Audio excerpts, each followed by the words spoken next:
নমস্কার বন্ধুরা, welcome to এসটিউনিক sports.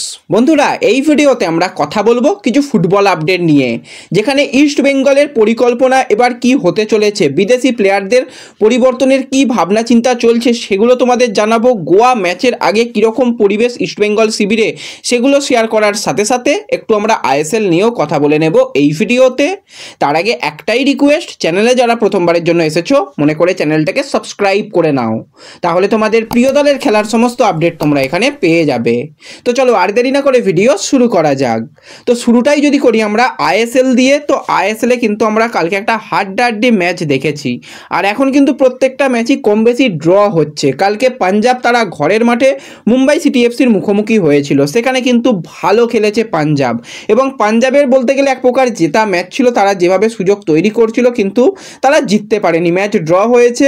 Luka কিন্তু বলতে গেলে ফার্স্ট হাফেই গোল করে দিয়েছিল, এবং লুকার গোলটাও কিন্তু দারুণ গোল ছিল। অভিষেক একটা ভালো বল বাড়িয়েছিল, সেখান থেকে লুকা একটা টোকা দেয় সামনের বিদেশি প্লেয়ারকে, সেখান থেকে সামনে বল পেয়ে যায় লুকা, সেখান থেকে লুকার জোরালো ফিনিশিং, এবং পাঞ্জাব এগিয়ে যায়। এবং মুম্বাইও অনেক চেষ্টা করেছে, নিকোলা কিন্তু ভালো গোল করেছে 58 মিনিটের মাথায় এক গোল হয়। কিন্তু পাঞ্জাব যেরকমভাবে প্রেসার রেখেছিল, অনেক বেশি শট করেছে গোলে, শট অন টার্গেটও 5টা ছিল, রাহেনেস 2-1টা ভালো সেভ করেছে, ক্যারালিসও অবশ্যই গোল পেয়ে যেতে পারতো, একটা ক্ষেত্রে পোস্ট, একটা ক্ষেত্রে ভালো ডিফেন্স করেছে পাঞ্জাব, তা না হলে কিন্তু গোল যে কোনো দলই পেয়ে যেতে পারতো। তো এই ম্যাচটা ড্র হওয়ার ফলে কিন্তু বেশ পয়েন্ট টেবিল জমে গেছে, তলার দিকে দলের কাছে সুযোগ চলে আসছে উপরের দিকে আসার, বিশেষত ইস্ট বেঙ্গলের কাছে সুযোগ এখনও রয়েছে টপ 6-এ যাওয়ার। যেভাবে নর্থ ইস্ট বলো, মুম্বাই বলো, ওড়িশা বলো, পাঞ্জাব বলো, কেরালা বলো, চেন্নাই বলো, প্রত্যেকটা দলই কিন্তু ড্র করছে, সেখানে ইস্ট বেঙ্গলের সুযোগ রয়েছে। কিন্তু সুযোগ থাকলে কি হবে, ইস্ট বেঙ্গল তো ভাই ম্যাচ জিততেই পারছে না, এটাই হয়ে গেছে চাপের ব্যাপার।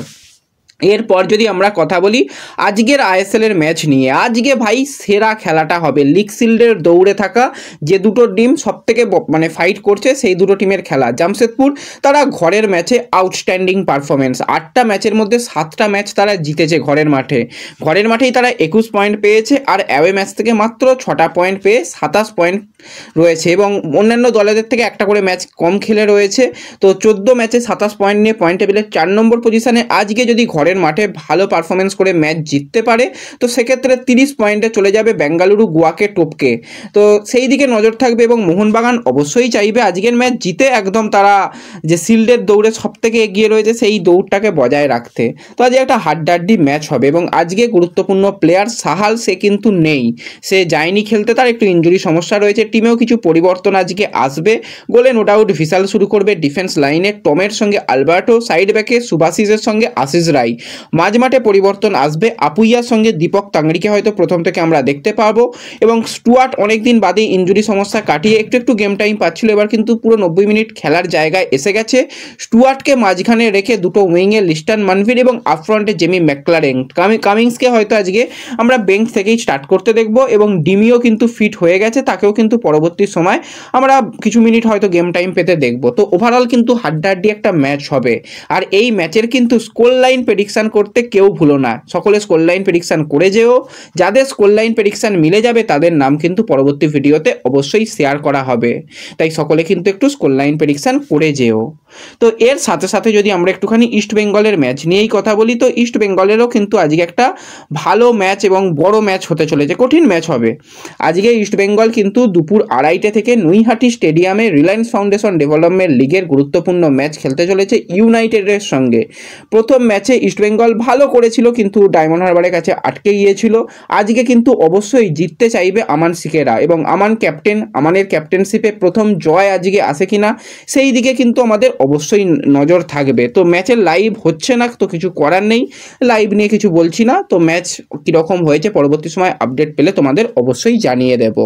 এরপর যদি আমরা একটুখানি ট্রান্সফার নিউজ নিয়ে কথা বলি, তো হঠাৎই কিন্তু একজন ভালো প্লেয়ার এবং গুরুত্বপূর্ণ ইস্টবেঙ্গলের প্লেয়ারকে ইস্টবেঙ্গল ছেড়ে দিল।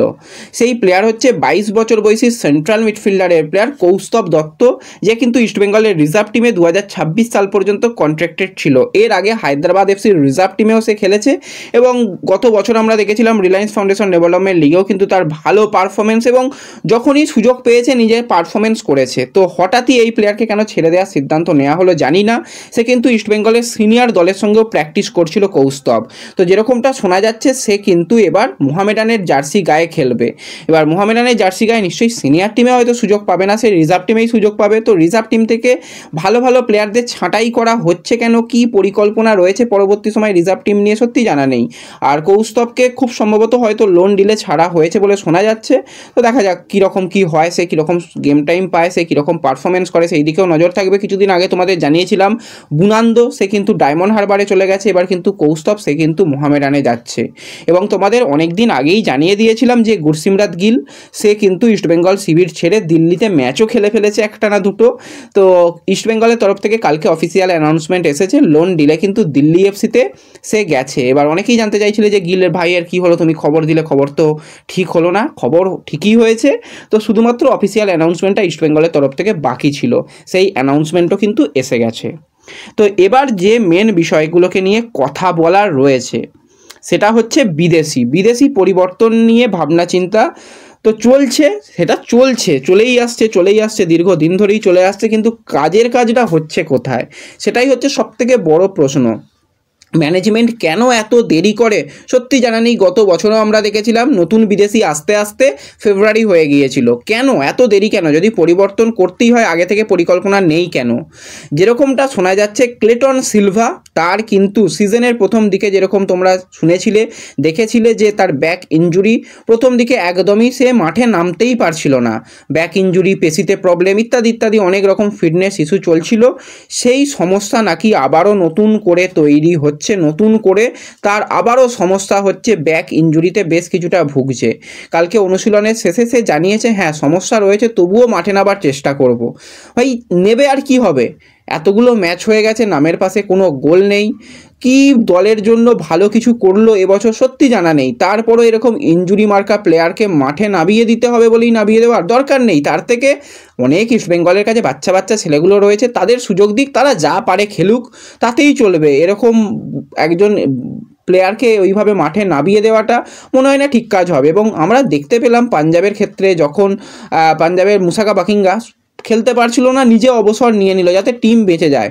তো ক্লেটন তো অবসর নেবে বলে তো মনে হচ্ছে না এক্ষুনি, সে ভাই খেলেই যাবে, তার খেলার বা তার প্রমাণ করার এখনও কিছু শেষ হয়নি সে নিজে মনে করে। তো অবশ্যই ভালো কিছু ইস্টবেঙ্গলের জন্য করেছে, কিন্তু সবাইকে একটা জায়গায় এসে থামতে হয়, ক্লেটনেরও সেটা বোঝা উচিত। জানি না কি হচ্ছে ক্লেটনের পরিবর্তন, অবশ্যই অস্কার জানিয়েছে যে পরিবর্তন লাগবে, তা না হলে ভাই যারা রয়েছে তাদের নিয়ে এর থেকে বেশি কিছু হবে না।